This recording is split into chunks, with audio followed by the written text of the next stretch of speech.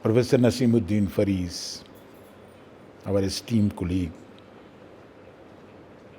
Dr. Asmat Jahan, Head of the Department of Persian, our colleagues, Professor Azizuddin, and other professors from different departments.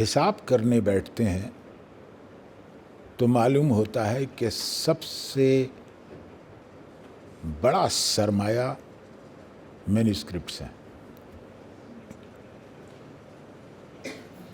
اب برسوں سے manuscript پہ کام ہو رہا ہے. Professor ولی الحق انصاری تھے جنہوں نے جو ماہر کہلاتے تھے اور انہوں نے عرف شیرازی کا دیوان مرتب کیا تھا.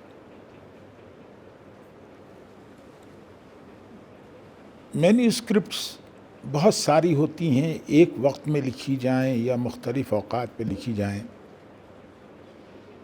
اس کا ایک ہنر بالکل الگ ہنر ہے.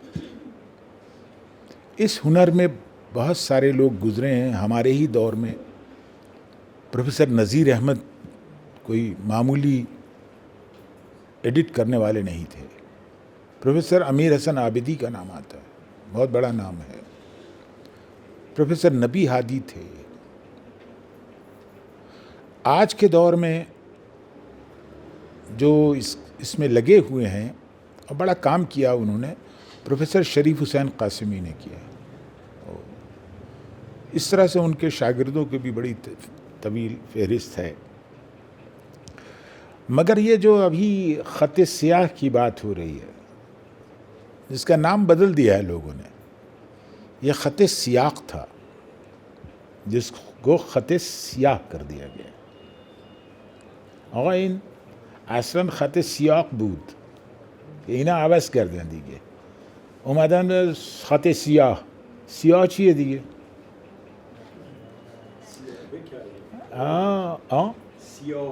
سیاهه کردن، بلیکن سیاهه کردن.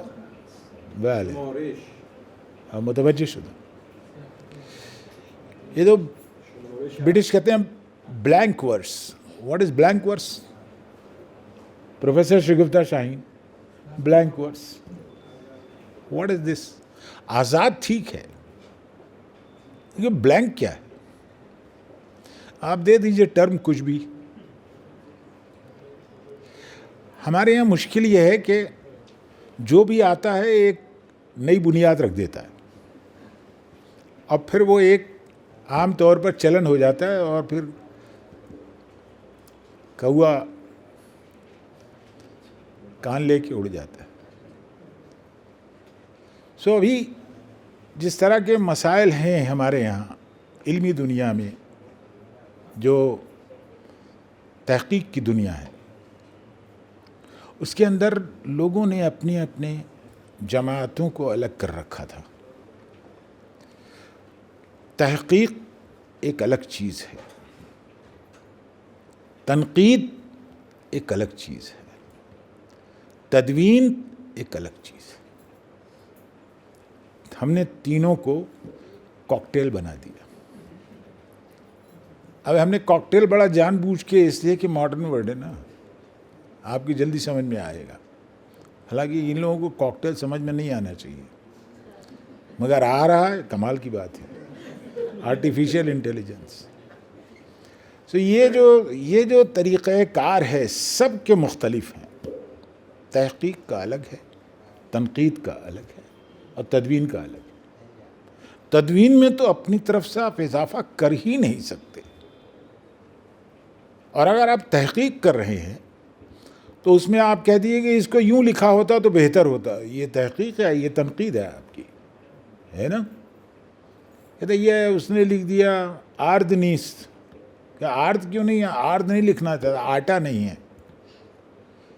آرد زیادہ سمجھ میں آتا. ایرانی کہے گا میں ٹے نہیں بول سکتا، ٹماٹر کو ٹماٹر کہتا ہوں.